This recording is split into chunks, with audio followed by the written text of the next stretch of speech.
of the United States of America and to the republic for which it stands, one nation, under God, indivisible, with liberty and justice for all. Roll call, please. Alderman Reitzel. Alderman Logan. Present. Alderman Snow. Present. Alderman Kuhlmeier. Present. Alderman Schoenemann. Alderman Kleckler. Here. Alderman Folsom. Present. Alderman Sabaka. Present. 6 present. You have a quorum. Thank you very much. First order of business this evening is we have a couple presentations. Well, we at least have one to get started. And I'm going to turn it over to Ted Padilla, the superintendent of the water department, to make the announcement and the introductions. Good evening. How time has flown already, and I'm standing here again to give the report of the groundwater education / electrical education that we do each year. We attended the grade schools and high schools from April to May of this year, and 378 students participated in it. I have a breakdown of all the schools and how many students that participated in it, and it was another successful year, I believe. Each year when we get the tours and stuff, it's really neat to watch the second graders, look at the plant that they've always looked from the outside of the fence, be able to go in, especially the water tower. I mean, that's the big thing that they're looking for, is a water tower to go inside, which when I went to school in Dillon grade, I always wondered what was inside there too. So anyway, so yeah, we had a successful year. And on the high school side of it, the sophomores, I generated the PowerPoint more towards what their future, what they're going to deal with as far as like utility bills and everything like that. So what they're going to be preparing themselves for in a couple more years. So it was a really successful year, and they appreciate it, and they always ask us to come back, as far as I know. So, but I'd like to also tonight, I went to the scholarship night, and there was $976,000 handed out to the scholarship, or scholars, from the Rock Falls High School. So another successful year and stuff. And we do have our scholarship awardee here, Hannah Rockwell, if you'd like to come up and do the presentation. Here's the check for $1,000. Here's your check. And this is the 10th year of the groundwater education program. And it's about the 12th year that we've been doing the actual education. Okay.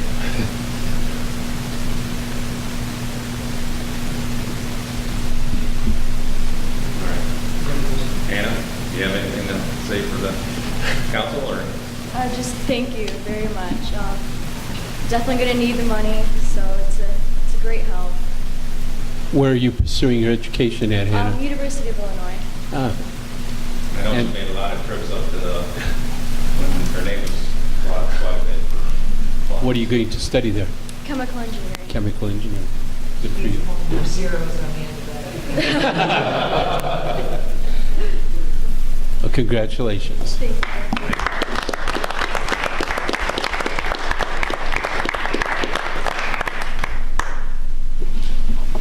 Well, our next presenter is not here as of yet, and she's probably stuck in the magnet out there on the interstate where the construction is, so she's running a little late, so we'll continue. We'll go down to audience requests. Is there anyone in the audience this evening that would like to speak to the City Council in reference to any particular items? If so, this is your opportunity. Hearing the usual none, thank you all. Community affairs, this plan's not here.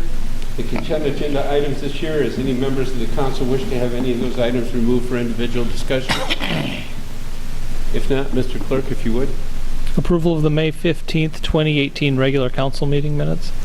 Approval of the bills as presented. Approval of the raffle license for Happy Tales Humane Society. Approval of Resolution 2018-791 Fiesta Day Parade. Approval of Resolution 2018-792 Twin Cities Holiday Parade. And approval of the job description for the school resource officer. Make a motion to approve the consent agenda as presented. I second it. Motion by Mr. Snow, seconded by Ms. Sabatka to approve the consent agenda as presented. Any further discussions or questions? Hearing none, roll call, please. Alderman Logan, Yes. Alderman Snow, Yes. Alderman Kuhlmeier, Yes. Alderman Kleckler, Yes. Alderman Folsom, Yes. Alderman Sabaka. Yes. 6 aye. Next item on the agenda will be ordinances for first reading. We have 4 of them this evening.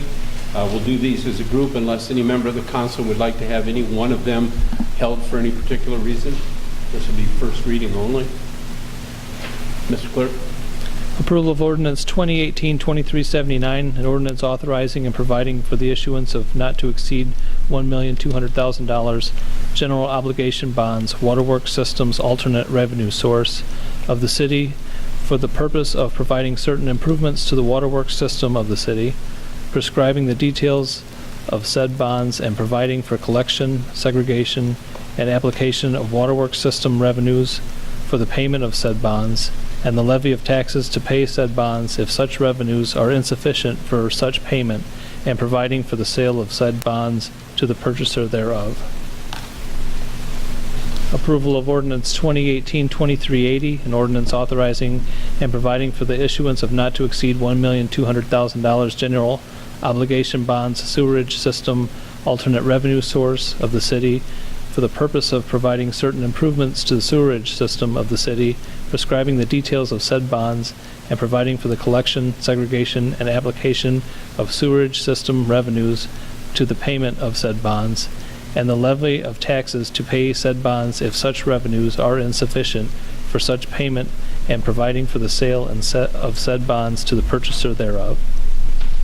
Approval of ordinance 2018-2381, an ordinance authorizing and providing for the issuance of not to exceed $9,200,000 general obligation bonds electric system alternate revenue source of the city for the purpose of providing certain improvements to the electric system of the city, prescribing the details of said bonds and providing for collection, segregation, and application of electric system revenues to the payment of said bonds, and the levy of taxes to pay said bonds if such revenues are insufficient for such payment, and providing for the sale of the said bonds to the purchaser thereof.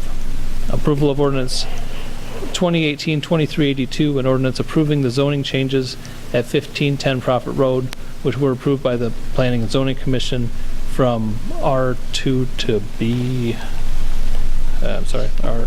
from R2 to B1. Chair would entertain a motion for the approval of the 4 ordinances for first reading. I'll move for the approval of 2018, 2379, 2380, 2381, and 2382 on the first reading. Second. Motion by Mr. Kuhlmeier, seconded by Mr. Folsom for the approval of the 4 ordinances as presented for ordinances for the first reading. Any further discussions? Mr. Logan. Item number 1 and item number 2, am I to understand that these are for the property out off of Route 40? This is for the work that will be done to get facilities to the Schmidt property. Yes, sir. I thought we discussed in committee that we were going to get everything ready, but we weren't going to do anything until there was a deal for that property.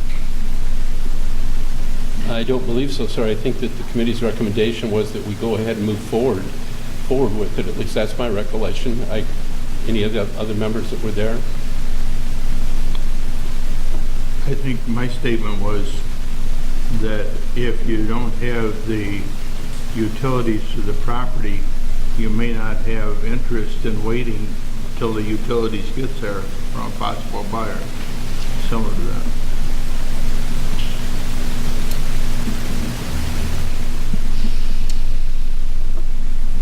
Anything else, George? No. Anyone else with any questions? Since the motion's been made, the motion's been seconded, this is ordinances for first reading only. All those in favor of approval of the ordinance as presented for first reading only, which means we'll see them again next meeting, signify by saying aye. Aye. Opposed?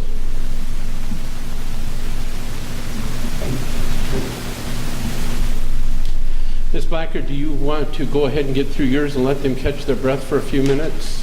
No, I think we should make them get right up here. Under the presentation Number 2, comprehensive site investigation report of the limestone site. This evening we have Terracon here to make a presentation. Robin, anything you want to add before they start? No, it's just I did send out, I think that was, I forget how many hundred pages the report was. A lot. It was a lot, several hundred pages, but I had several of the aldermen ask me, where are we, what kind of contamination, and I wouldn't do it justice, so they volunteered to come out here tonight, talk to you guys about what needs to be done at the limestone site to clean up, plans moving forward, what we intend to do about going out for the grant again. So this is Linda Yang, and this is Mike Lawrence, both of Terracon. Linda, you want to check, make sure that mic is on, please, or whoever's going to speak. Testing. There you go. Is that working? Yeah. All right. Okay. Good evening, everybody. Mayor Robin, council members, and everyone. And I'm Linda Young with Terracon. I'm the managing principal of our office in Northern Illinois. And this is Mike Lawrence, our professional engineer, and who has been in charge of the technical details of the limestone building project. And first of all, we have to apologize for us being late. We had lots of fun driving 30 miles an hour on 88 with one single lane and lots of barricades, but nothing going on. And we're just curious what's going on there. So we're really apologizing for our being late here. So the purpose we're being here is really to give us a quick summary of what has been happening on the limestone side. And Robin, I'm not sure the PA side is on the agenda as well, or? If you want to touch base on the PA. Okay, all right. For the limestone building, if you had the leisure reading the hundreds of pages of the report that we submitted to the Illinois EPA. So basically, we brought some pages just to help us to have a better, quick understanding. I'm sure everybody is familiar with the limestone side, and at least Mark has been there so many times with us. So the remediation side, and we don't want to bore you with a lot of technical terms. So the site was enrolled into the Illinois EPA's voluntary cleanup program, the so-called Site Remediation Program, SRP. And we conducted the comprehensive site investigation activities as required by the Illinois EPA in this program. In a nutshell, in the entire remediation site, and we advanced the numerous soil borings and converted some of them into groundwater monitoring wells and collected a whole bunch of the data, and including both chemical analysis data and also the physical characteristics of the site.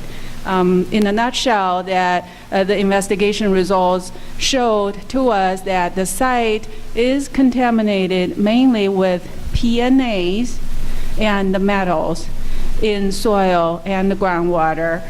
So the metals really just lead and the manganese, and there's some other minor metals, but mainly lead is a key issue. So that's the contamination that we have found, the data shows to us. And it's documented in the comprehensive site investigation report. The report was submitted to Illinois EPA and has just been logged into their database, and a project manager has been assigned. So what the next step is, Terracon, we're going to follow up with this newly assigned Illinois EPA project manager this week, introduce ourselves, explain the background. This site has been conducted under the Brownfields funding, really the US EPA assessment grant, to help the IEPA project manager to review the report and grant us the approval. That will be the next step. And after that, as Robin just discussed, that this year around October-ish, the request for proposal for both assessment and cleanup grant from the US EPA will be issued. Granted, every year the time frame is different, but generally it's around the October time frame. So this year, we're going to assist the city to apply for the cleanup grant for the limestone building. Based on the data we see from the investigation, we're technical consultants. We really hate to say, there's no severe contamination or minor contamination, because contamination is contamination. Even though there's the minor exceedance over the Illinois EPA standard, it needs to be addressed. But the good thing is the data does not show that there is hazardous the contamination, hazardous waste contamination. So it's really non-hazardous. In the layman's term, is a little bit easier to clean up. So the very typical thing that we anticipate, depending on the city's redevelopment plan, whichever the developer who might be interested to work with the city, it can be like light commercial or just green space or park. So depending on what that future redevelopment plan will be, but the typical thing we anticipate during the cleanup will be engineered barrier installation. That can be the asphalt pavement of the parking lot, can be the concrete pavement of any building for any facilities, or it can be the 3 feet of the clean soil as the engineered barrier in the low open landscape area. So the cleanup approach will be different based on the city's redevelopment plan, but the 3 things that I just mentioned, and Mike can chime in from the technical details, are very likely to happen. In addition to that, the second part of the report we submitted to Illinois EPA is so-called ROR, Remedial Objective Report. So in that report, we conducted mathematical calculation and the groundwater soil modeling, really calculating how far the site contamination has been migrating to or possibly will be migrating to based on the site characteristics. So there is off-site contamination. It's mainly just stopping at kind of Maisel property. So the off-site notification is allowed by the Illinois EPA and without doing more active physical remediation. So that option is available to us. In addition to that, the on-site construction worker safety plan and all that, and of course the city's groundwater usage ordinance that's considered institutional control by the Illinois EPA. So all these things will be utilized during the cleanup of the site.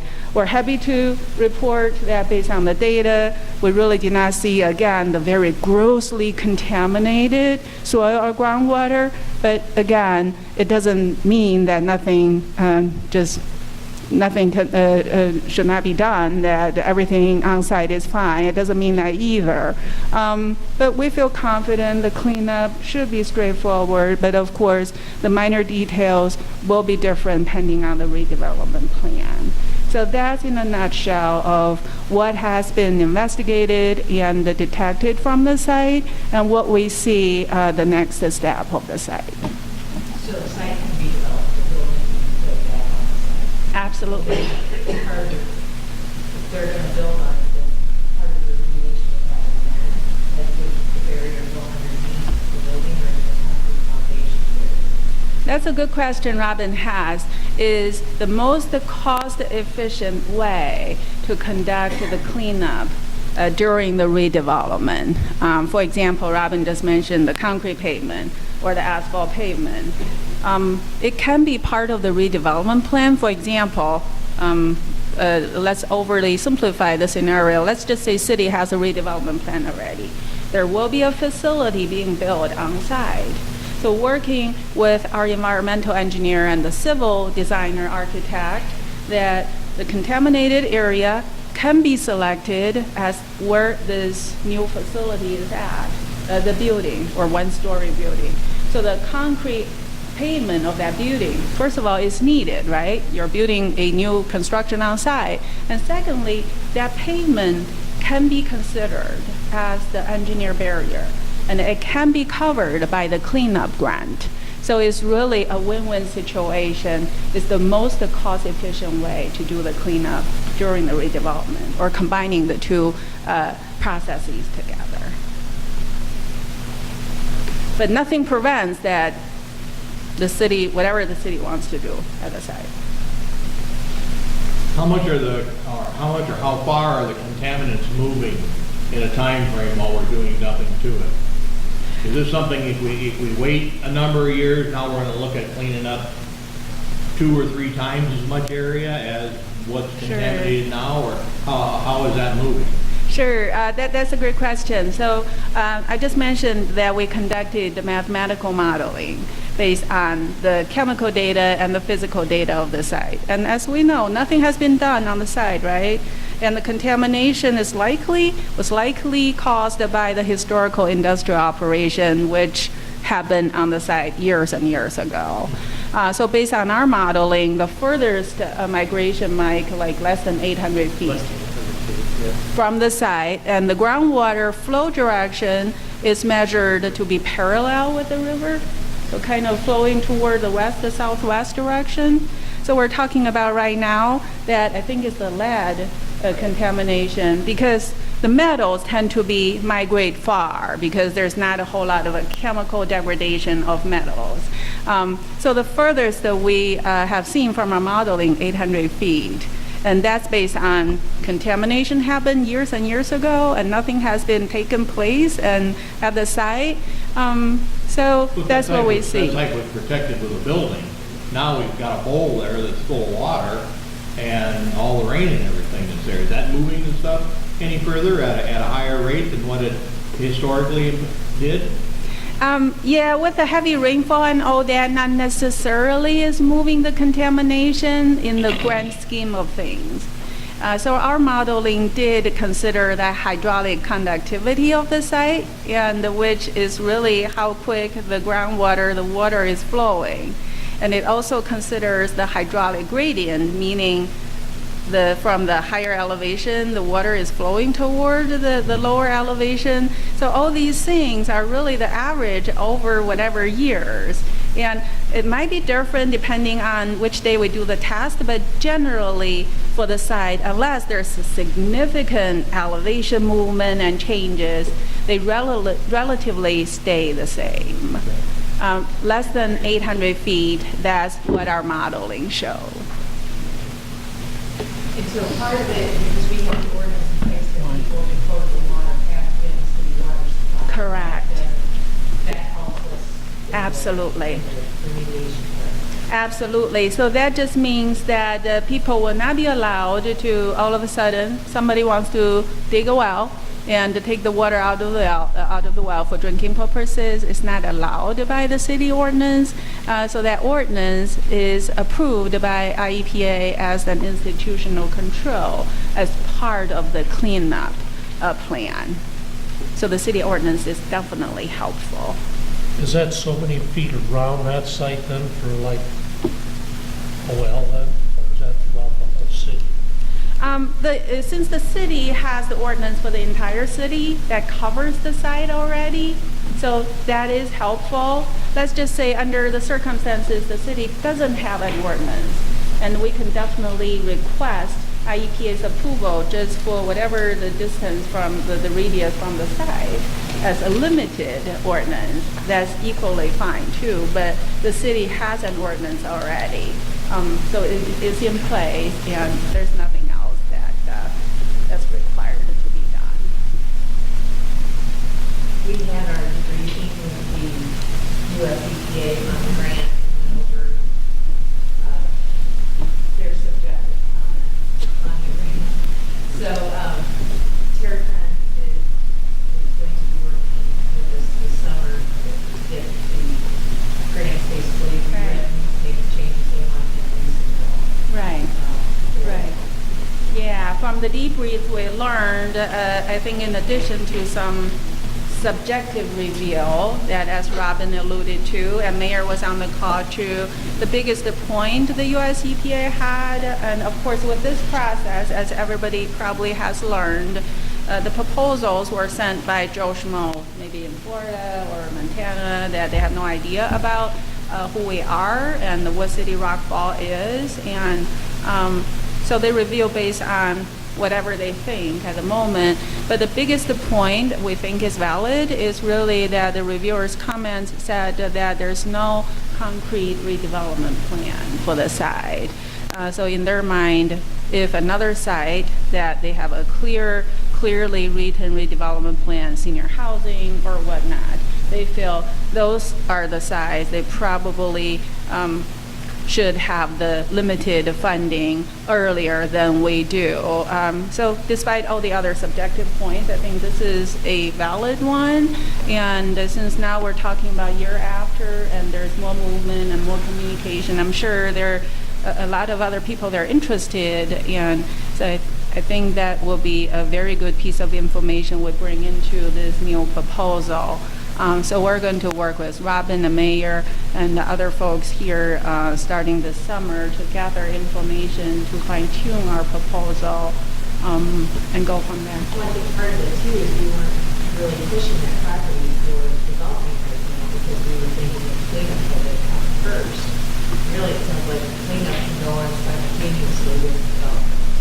Yeah, absolutely. And for the sake of the grant, as what we learned from USDA from that phone call, it's almost like the further the redevelopment plan is, the better chance that the grant can be issued or the city will be granted with the funding.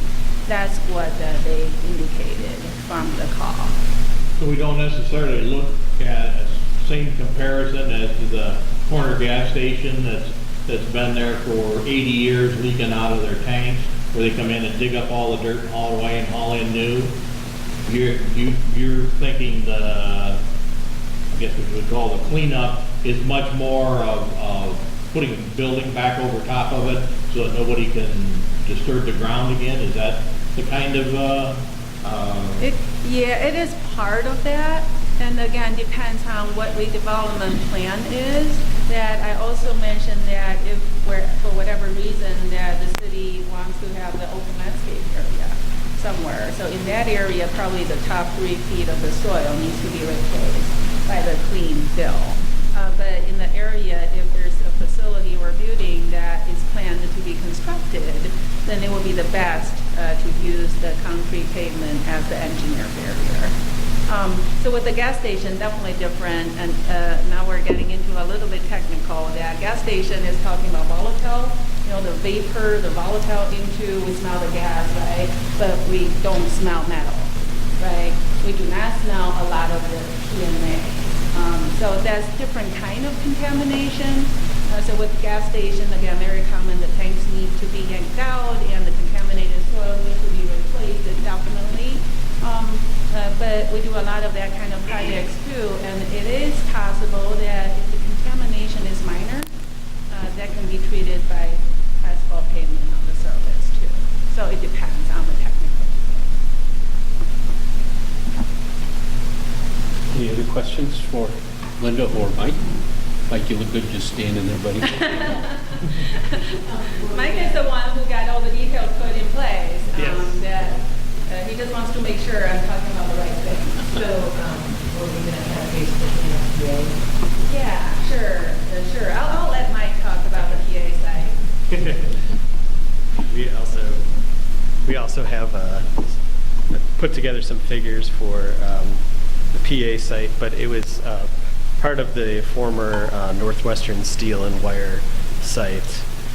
And there was previous NFR, no further mediation letter from IEPA on a larger portion of the site. And so now we're kind of focused on the northeastern portion of it, where where there were also the operations and former buildings and such. And so IEPA did a investigation, their Office of Site Evaluation, in November of last year, and poked several holes kind of throughout both the area that had the NFR letter and then the area that we're kind of focusing in on now in the northeast corner that I described. We're kind of, similarly to the limestone site, we're kind of seeing a lot of the same metals, a few P&As type contamination. IEPA, did a fairly comprehensive investigation in this particular part of the parcel, and so our investigation, when we went in kind of after them in the last couple months, April, May, focused in more on kind of determining the vertical extent of the contamination at these particular locations that were previously sampled and investigated. So there really wasn't much in groundwater, a couple metals that showed up in some of the samples that IEPA did.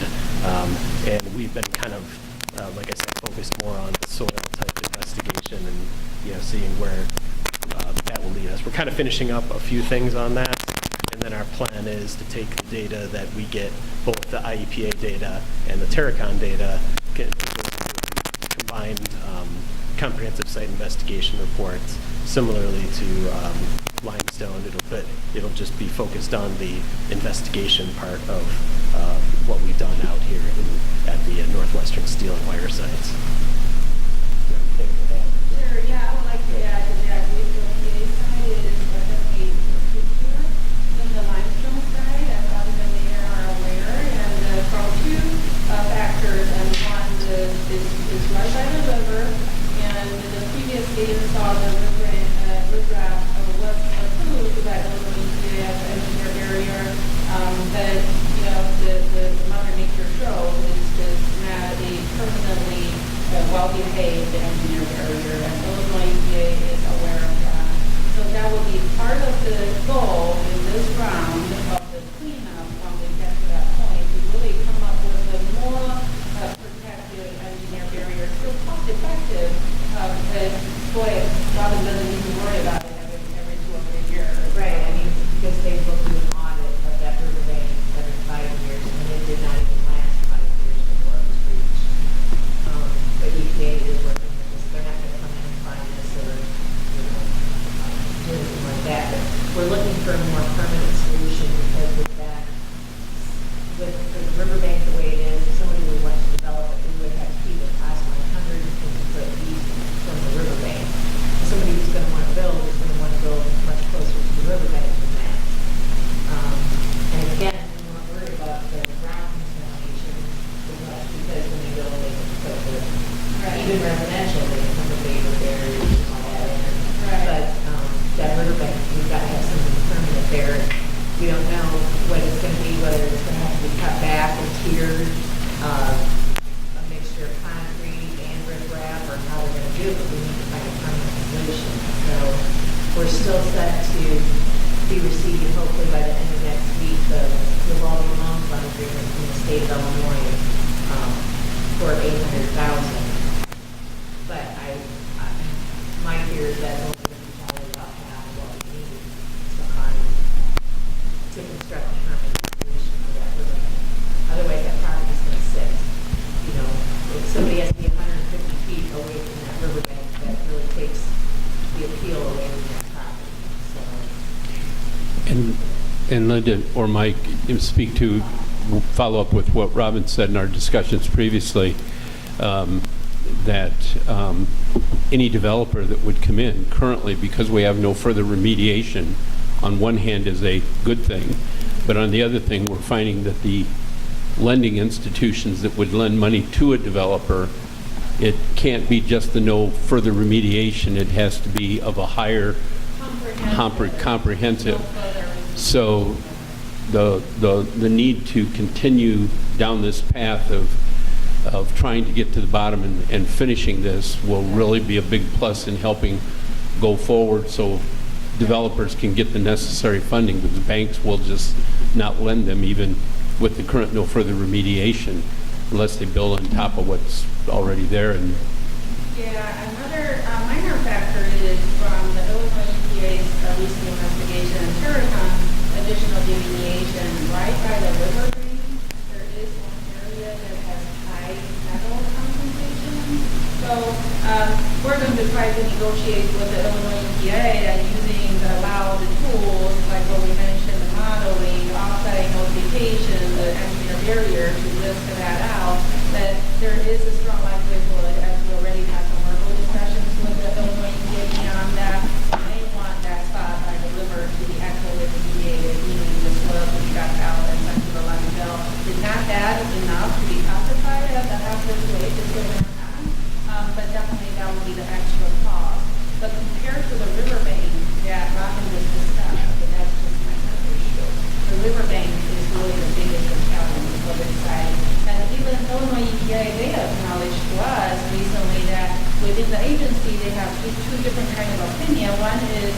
use the least expensive approach to get an NFR letter. That's really what the driver of this riprap from 4 or 5 years ago. That was under the pressure. You have to use the least expensive option. But reality tells us that that kind of the least expensive option does not last with the mother nature, with the water forces, the river forces, keep coming to the bank and all that. So the other side of the agency, Illinois EPA, that they do acknowledge that from their experience, that they feel there got to be a permanent solution because that will bring really the most benefit to the future redevelopment to the municipalities, and I need to worry about every 5 years to fix the river bank, which is just ridiculous. So we are working with the agency closely on that, but the river bank is definitely the biggest challenge. And I agree with Robin, without, we do not have a lot of the solid technical data to support that. From what we have seen elsewhere, $800,000 definitely not solving.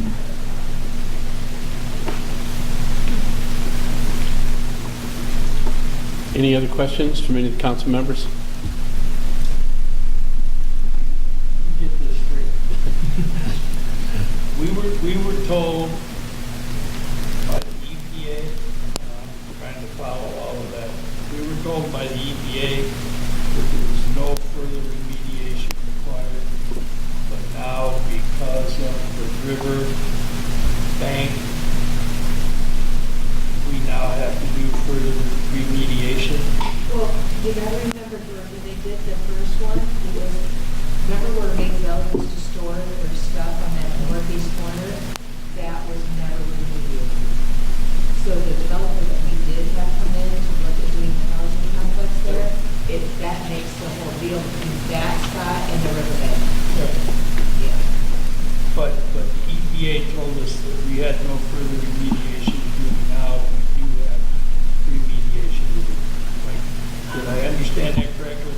I would say yes and no. If we look at the no further remediation letter issued to us for the northwest portion or the western portion of the site, there are findings that the engineer barrier needs to be maintained. And just like a lot of the contracts, there are tons of fun things there. As Robin discussed, like 3 years is the riverbank is reached. So theoretically, Illinois EPA can say, well, that's your responsibility to repair that, and actually repairing that is cost prohibitive.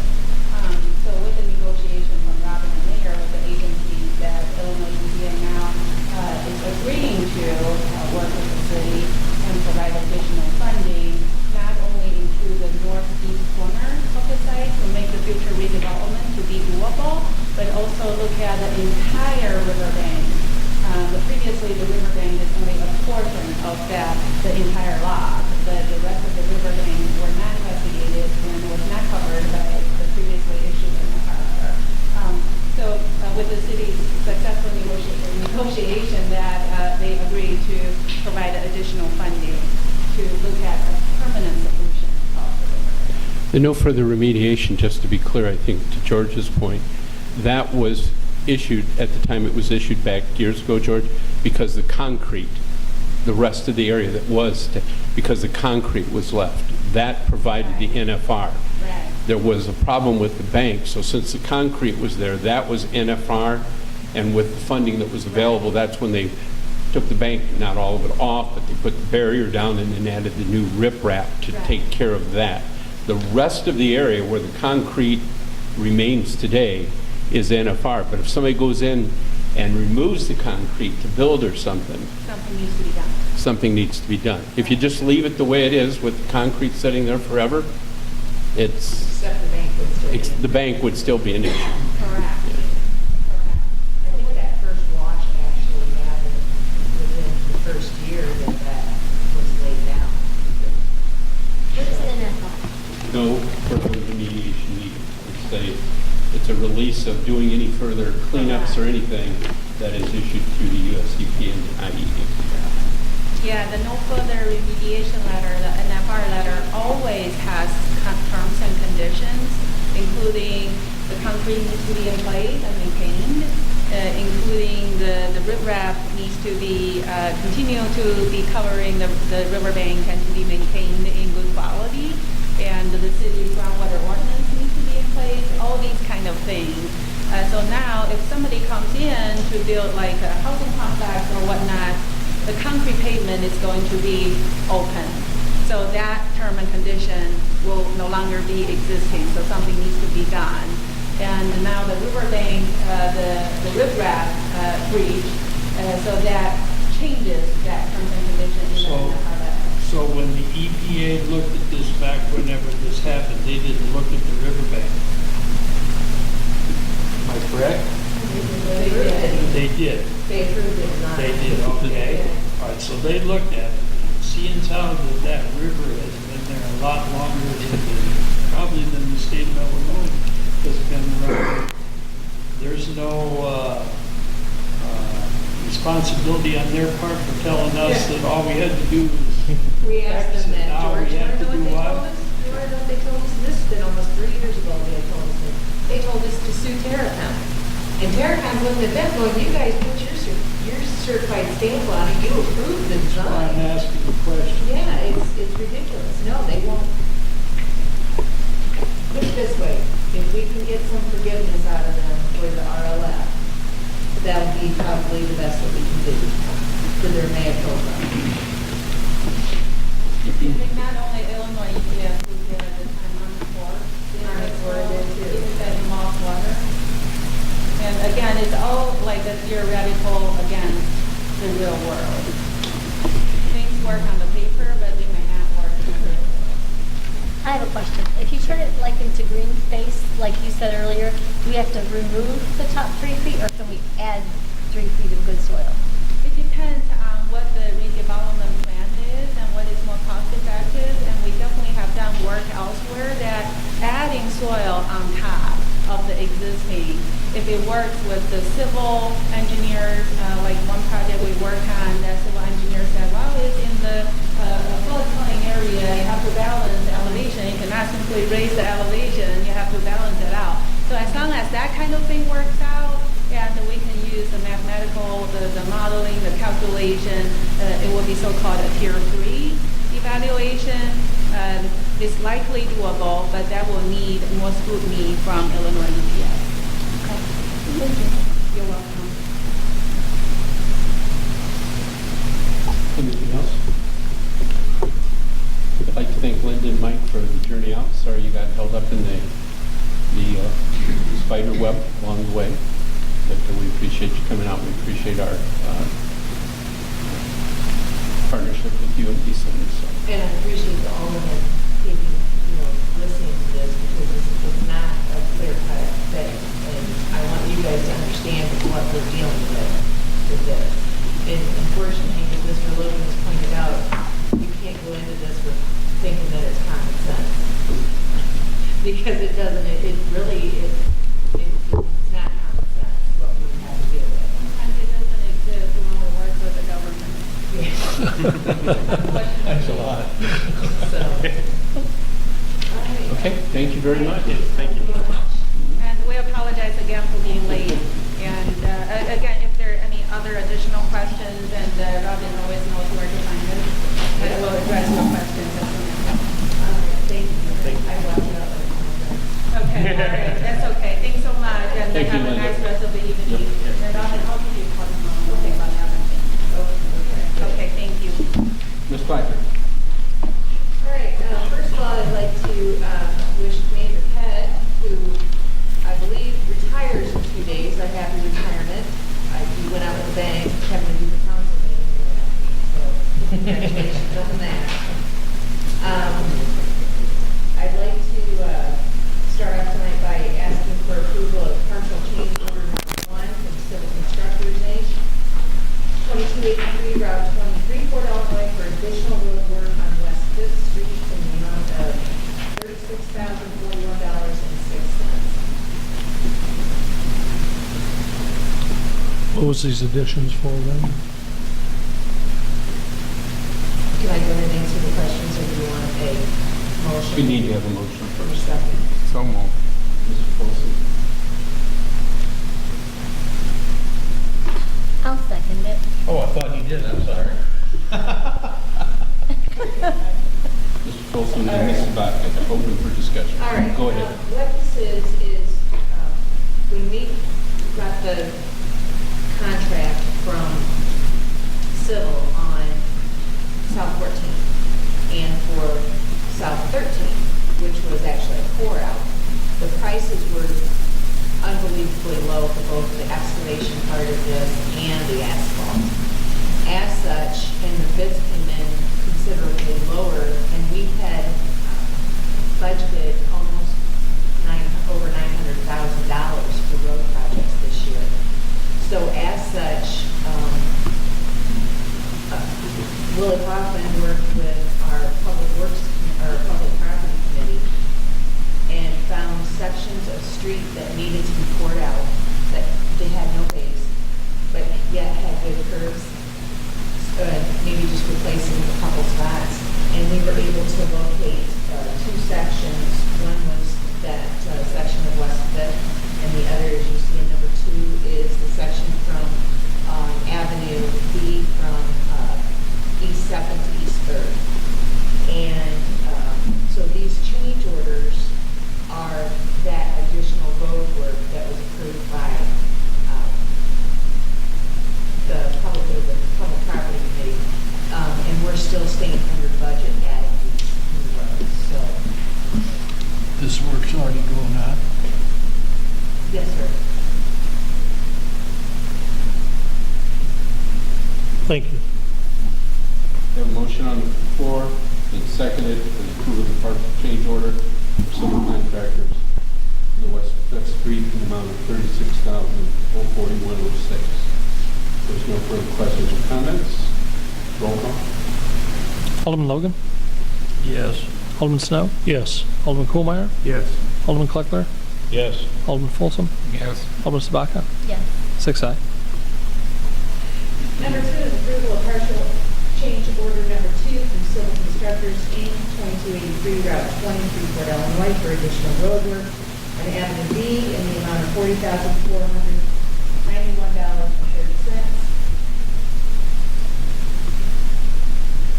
I'll make the motion to approve change order number 2. Second. Motion been made by Mr. Kleckler, seconded by Mr. Folsom for the change order number 2 from civil constructors for the additional road work on Avenue B in the amount of $40,491.30. Any further questions? Roll call. Alderman Logan? Yes. Alderman Snow? Yes. Alderman Kohlmeyer? Yes. Alderman Kleckler? Yes. Alderman Folsom? Yes. Alderman Sabaka? Yes. 6 aye. Thank you. Number 3 tonight, Your Honor, is approval of the debt management policies recommended by the finance. And I'll move for the approval of that debt management policy. Second. Motion by Mr. Kohlmeyer, seconded by Mr. Logan to approve the debt management policy as reviewed and presented and recommended to the council by the finance committee. Any questions? Roll call. Alderman Logan? Yes. Alderman Snow? Yes. Alderman Kohlmeyer? Yes. Alderman Kleckler? Yes. Alderman Folsom? Yes. Alderman Sabaka? Yes. 6 aye. Last night, Your Honor, is approval of the intergovernmental agreement with the Board of Education of Rock Falls High School District number 301 and the Board of Education of Rock Falls Elementary District number 13 for a school resource officer in the SRO program. I would move that we would approve the IGA with District 301 and District 13. Second. Motion by Mr. Logan, seconded by Mr. Snow for the approval of the intergovernmental agreement Board of Education from the high school, District 301, and the Board of Education from the elementary 13 for the school resource officer SRO program. Any Your Honor, questions? I believe all the aldermen have Appendix B and Appendix C, which was not attached or part of the packet. Those, Eric made copies of them around the desk. Yep. I had told both the police fire commission and the personnel committee that they would have them by tonight. I just received them this morning, so. Very good. Roll call. Alderman Logan? Yes. Alderman Snow? Yes. Alderman Kohlmeyer? Yes.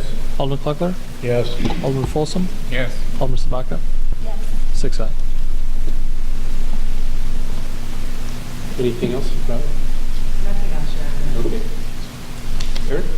The only thing I had was on your desk is a summary of sessions from the IIMC meeting that I went to in Norfolk.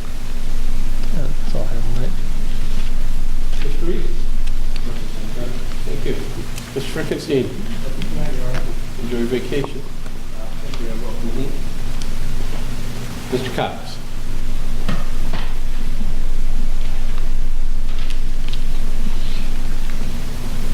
Things tonight. Like the approval of the purchase of a 2019 Ford F-250 4x4 radial cab for the low bid from Prescott Brothers, 614 13th Ave, Mendota, Illinois, in the amount of $26,705.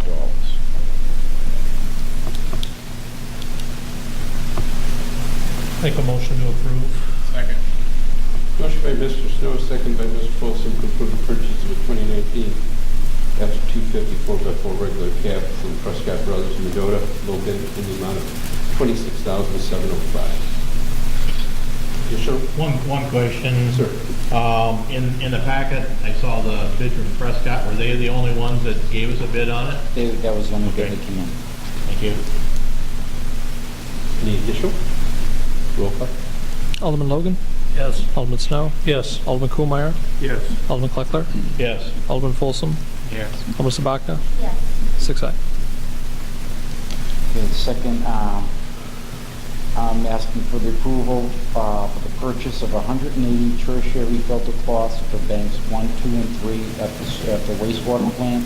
These are original OEM parts from the manufacturer, which would be Aqua Aerobic Systems, Inc., 6306 North Alpine Road, Loves Park, Illinois, in the amount of $47,505. Move for the approval of the 180 tertiary filter cloths from Aqua Aerobic Systems, 6309 Alpine Road, Loves Park, Illinois, $47,505. I'll second it. Motion by Mr. Kuhlmeyer, second by Ms. Sabaka, for the replacement of 180 tertiary filter cloths for banks 1, 2, and 3 from the aquatic aerobic system for $47,505. Any additional? Just a Mr. question. Kuhlmeyer? This is sort of a maintenance item, and how often will we have to make these items? From this, it'll be every 6 years. Every 6 years? At the middle of the 6th year, we'll order the cloths and have them replaced. Thank you. Roll call. Alderman Logan? Yes. Alderman Snow? Yes. Alderman Kuhlmeyer? Yes. Alderman Kleckler? Yes. Alderman Folsom? Yes. Alderman Sabaka? Yes. 6 aye. And last one is the approval for the project to go to bid to install CIP liner and 24-inch concrete sanitary sewer and all attached manholes on West 4th Street to Leroy Ave to the high school, and 8th Ave from West 5th to Leroy. Make a motion to approve. I'll second it. Motion by Mr. Snow, second by Ms. Sabatka, to approve the project to go out to bid to install CIP liner to be in the 24-inch concrete sanitary sewer main and all attached manholes on West 1st to Leroy to the high school and 8th Avenue from West 5th Street to Leroy Avenue. Do you have a time frame on the bid process, sir? Not at the moment, I don't. Okay. Question, Your Honor. Yes, sir. This is, I understand this is to be paid with that EPA revolving loan or some type of, that's what The low interest loan. low interest loan Should coming get from. 30% of the Forgiveness. I believe that's the last I did. So, I mean, that is a go then in the financing. Yep, we've been approved for that. Thank you, sir. Any additional? This will complete then all of First Street then? This will complete all the very large concrete pipe that we know of. Right. So we won't have an occurrence like we had a couple of years ago. Yep. You know that little disclaimer in? Anything further? Roll call. Alderman Logan? Yes. Alderman Snow? Yes. Alderman Kuhlmeyer? Yes. Alderman Kleckler? Yes. Alderman Folsom? Yes. Alderman Sabaka? Yes. 6 aye. That's all I have to answer.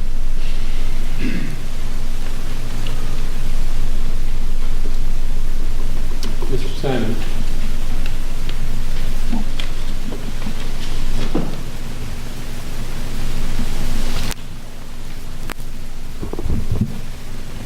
Okay, I am looking for approval of a gold status support plan from Surveillance Technologies, Buffalo, New York, in the amount of $15,855. Move for the approval of the gold SCADA support plan in the amount of $15,855. Second. Motion by Mr. Kuhlmeyer, second by Mr. Logan for the approval of the gold SCADA support plan from Surveillance Technologies in the amount of $15,855. Any additional questions? Roll call, please. Alderman Logan? Yes. Alderman Snow? Yes. Alderman Kohlmeyer? Yes. Alderman Kleckler? Yes. Alderman Folsom? Yes. Alderman Sabaka? Yes. 6 aye. Thank you. Thank you. Here's your chance, Commander Head.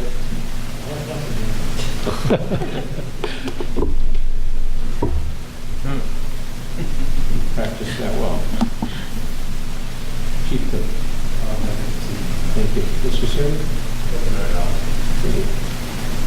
Mr. Gill, of course. Approval of the water services project at 2103, 2109 Industrial Park Road by Kirby Cable Service, Inc., 178842 Sumner Road, Pecatonica, in the amount of $7,650.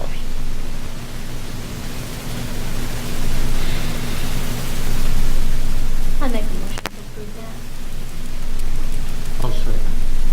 Motion by Ms. Vodka, second by Mr. Kuhlmeyer, to approve the water service project 2103 and 2109 Industrial Park Road by Kirby Cable in the amount of $7,650. Any additional? Roll call. Alderman Logan? Yes. Alderman Snow? Yes. Alderman Kohlmeyer? Yes. Alderman Kleckler? Yes. Alderman Folsom? Yes. Alderman Sabaka? Yes. 6 aye. Approval of the upsized water service at Industrial Overlay from 1.5 to 2 inch by Kirby Cable Service, 178842 Sumner Road, Pecatonica, in the amount of $7,650. I make a motion to approve that. Second. Motion by Ms. Sabatka, seconded by Mr. Folsom for the approval of the upsized water service to industrial overlay by Kirby Cable for $7,650. Any additional? Roll call, please. Alderman Logan? Yes. Alderman Snow? Yes. Alderman Kohlmeyer? Yes. Alderman Kleckler? Yes. Alderman Folsom? Yes. Alderman Sabaka? Yes.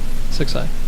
Approval of the repairs to the aeration blower floor by Westex at 600 Erasmus Trail, Ames, Iowa, in the amount of $16,193. Make a motion to approve. Motion by Mr. Snow, Second. second by Mr. Folsom for the approval of repairs to the aeration floor by Western 600 Aerosmith Trail, Ames, Iowa, in the amount of $16,193. Any additional? Roll call, please. Alderman Logan? Yes. Alderman Snow? Yes. Alderman Kohlmeyer? Yes. Alderman Kleckler? Yes. Alderman Folsom? Yes. Alderman Sabaka? Yes. 6 aye. Just an update on West 5th and 12th. The 3 valves were installed today. We're going to make the replacement of the water main plant repair tomorrow. We'll get all the holes that are still open set for the contractor. Hoping Thursday they can get in by the end of Friday, or by the end of the day Thursday. It should be back open. Worst case is Friday. That's all I have. Thank you, sir. Mr. Speaker, our 3, so everybody knows, our 3 summer help are in place and helping. Okay. Diane's gone. Janelle? Nothing from tourism tonight. Oh, I'm sorry. All right, we have Sunkist Music Festival that's going to be this weekend, June 8th and 9th at RB&W Park. Summer Splash is going to be June 22nd and 23rd at the RB&W District, various locations. And then on the Saturday and Sunday, June 23rd and 24th, we'll have River Chase at Seward Park. We'll also have on June 24th the Tri-Church Worship, and that will be at RB&W Park Amphitheater. And Food Truck Fridays are going incredibly well. Everyone wants more. So we're actually meeting with all the food truck vendors and see what we can do so that we can promote both our local businesses that have, actual brick and mortars and those that are in food trucks. I went last Friday to that. It was amazing the amount of people out enjoying the riverfront park there. It was great to see all the bodies. People just enjoying food, music, live music was playing. It was very entertaining. And you could have bongos, so it was good time. Looking forward to it in July. Parking lot was full. Yes. Anybody have anything for tonight? Thank you, Jimmy. And Mr. Schaefer is not here with us tonight. He's extremely under the weather, to say the least. Ward reports. Mr. Logan. I'd just like to say thank you to the city and especially to the fire department for everything to do with narcotics. Thank you, George, very much. He'll be missed. Mr. Kuhlmeyer. Yes, Blackhawk Hills Regional Council annual meeting at Living Good Barn. It's on Thompson Road out of Chadwick. The CEO of Noodles Incorporated, and he's from Mount Carroll, will be the guest speaker. And it starts at 6 p.m., so if anybody's interested in hearing him speak, why, that's your opportunity. Date. What? Date. Okay. Next Monday, I believe, but I'm going to check it just to be sure. The 21st. Thank you. I'm sorry, it wouldn't be next Monday, but the 21st. 21st won't be next Monday. Huh? No. The thing that's interesting is I don't think anybody realized that the president of Noodles Incorporated, that has a whole string of noodle shops, one of which is in Davenport, was from Mount Carroll, Illinois. So, I appreciated attending the IMUA conference, and I want to thank the mayor and Robin and Dick for their courtesy and help.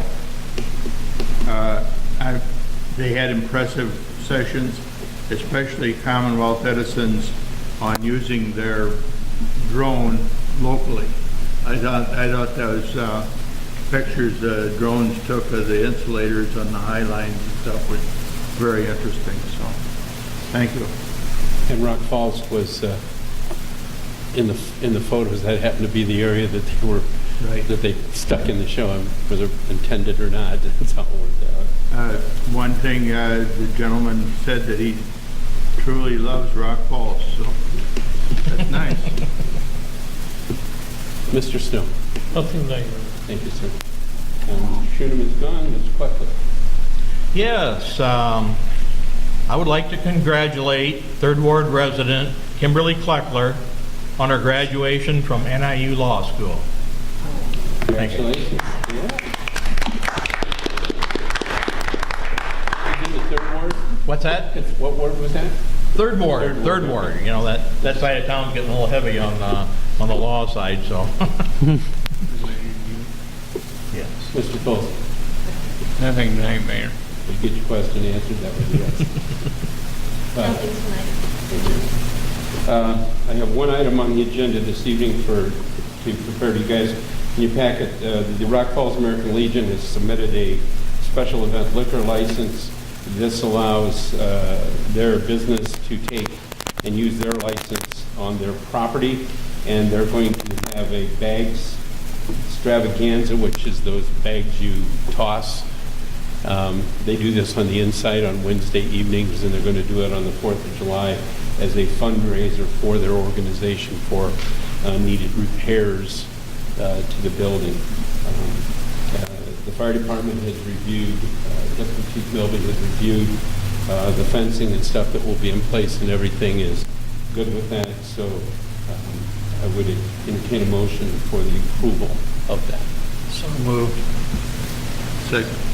Motion by Mr. Logan, second by Mr. Kuhlmeyer to approve the Rock Falls American Legion special event liquor license for post 902.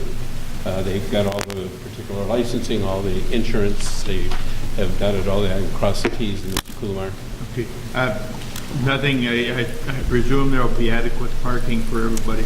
They've talked to Mr. McDonald, and they're going to utilize the funeral home, and they're also talked to the bank, and this will be after the bank's closed, and, well, the bank will be closed anyway because of the holidays, and they're going to utilize that area as well. Yes. Well, thank you. Yep.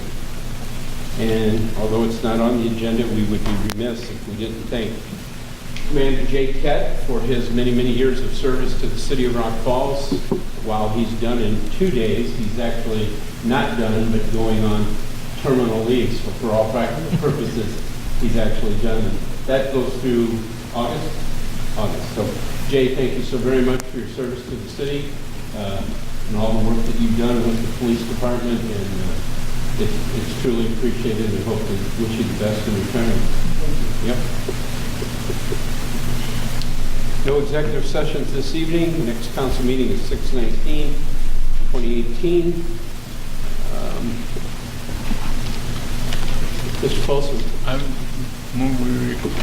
What? I second it. Mr. Folsom, second by Ms. Sabatka. All those in favor say aye. Aye. We're adjourned.